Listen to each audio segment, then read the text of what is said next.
Professor Bambang Brojonegoro, Minister of Research and Technology of Indonesia. Thank you, Pak, for always supporting ITB. Our esteemed guest, Mr. Chris Anderson, and together with him, we have Bapak Bob Effendi from Thorcon. This is an energy company in Indonesia and in the US. ITB fellow students, YouTube viewers, hello everyone. Welcome, selamat pagi, warmest greetings from Bandung. It is, of course, my pleasure and great honor to host our guest for today, Mr. Chris Anderson. He is well known as the curator or founder of TED. We know what TED is. It's a non-profit organization that provides idea-based talks, as well as he's also an investor for technology-based companies such as Tesla, Thorcon. So we can call him probably a social entrepreneur. We are familiar with TED Talk events. I would like to inform Chris also that our students are organizing the so-called TEDx ITB. Chris has interviewed so many prominent people worldwide, and thanks to him, we are privileged to listen and learn from those experiences. Today, we will listen to his perspective, specifically on the topic of growing and maintaining innovation culture.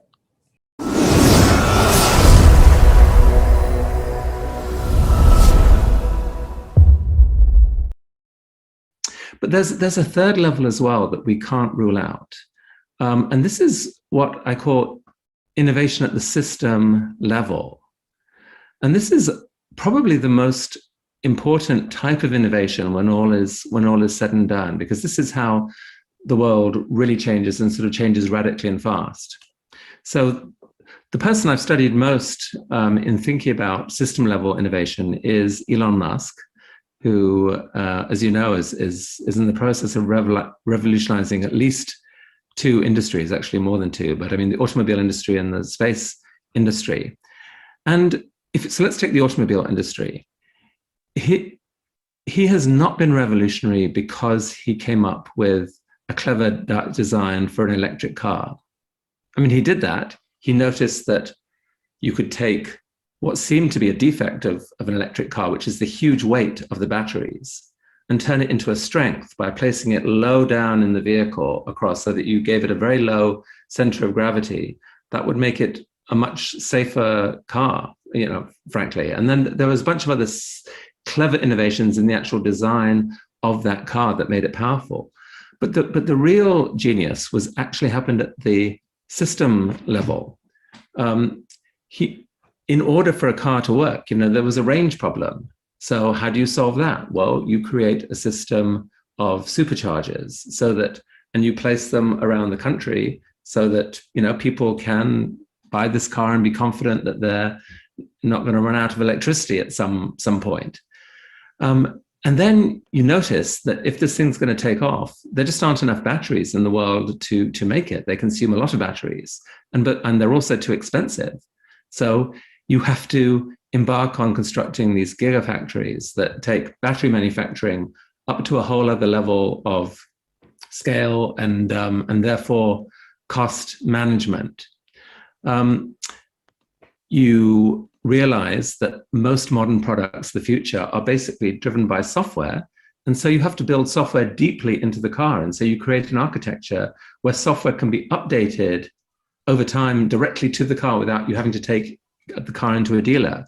You realize that the dealer experience is not very satisfying to a lot of people. So you do away with it completely and you sell cars from your website and use local locations really just for service and occasional test drives, and so on and so on and so on. So there was this whole system that was put together that went from understanding human psychology of what would be truly deeply appealing to people, right through to what it would actually take to produce all the pieces of that at an affordable amount. So you're talking about physics, you're talking about psychology, you're talking about economics and business. There's just a huge number of pieces went into this. And that is why Tesla is the only company in a century that has been able to manufacture cars at scale in the US and not go bankrupt. He did something very similar in space as well, which I won't bore you with. But it was not just building rockets; it was understanding that reusability was the key to bringing costs down and so forth. It's system design, and so that one thing that Elon repeats now, almost to the point of being boring about it, is he'll say it's not hard to create an amazing prototype of something.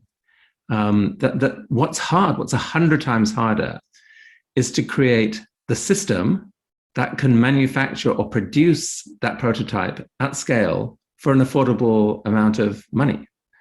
So it's not the machine, it's the machine that builds the machine. And so that I think is, I would say that type of system design is the holy grail of innovation. And it's the reason why, for example, I got excited in the company that Bob Effendi represents here, Thorcon. It struck me as an astonishing example of system design. So Thorcon is a next generation nuclear power company. And it's amazing in lots of ways, but the single most amazing way that it's amazing is that it's figured out the problem of scale. Here we are looking at a climate crisis, realizing that the whole world's energy supply has to change radically over the next 30 years. It has to, or we're all in deep trouble. So that means you can't just nibble around at the edges. You have to imagine ways of creating not megawatts of power, but gigawatts, actually hundreds ultimately of gigawatts of power without carbon dioxide emission. Their insight at Thorcon was that, okay, a nuclear power plant is a big thing. How can you possibly scale a big thing? Most big things that are made, they're built one at a time, the way that you'd build like a skyscraper or a big building. That puts a limit on how cost effectively you can build that thing. So their insight was to make a leap to say, wait a sec, there's a connection here with shipbuilding. Ships are the biggest manufactured objects in the world.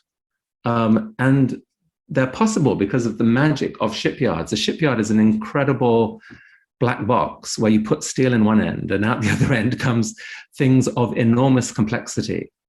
And so the founders of Thorcon, who were actually had designed the lowest cost supertanker prior, back in another life a few decades ago, and had seen what shipyards could do, they realized that actually a nuclear power plant was less complex than a supertanker, and you could use the same technique to build them on boats. That, once you got going then, that opened the door to creating tens of gigawatts of power every year by using shipyards that already exist. So suddenly you can picture, here is how humanity could scale this thing up. And I would say it's been amazing. And I think it very much reflects the spirit of bold innovation that is in this country, that Thorcon has been welcomed here and has been going on a journey to, there's obviously many steps to improve along the way, but wow, that shows a willingness to understand the power of system design change, system level innovation in a way that I think is extraordinarily exciting.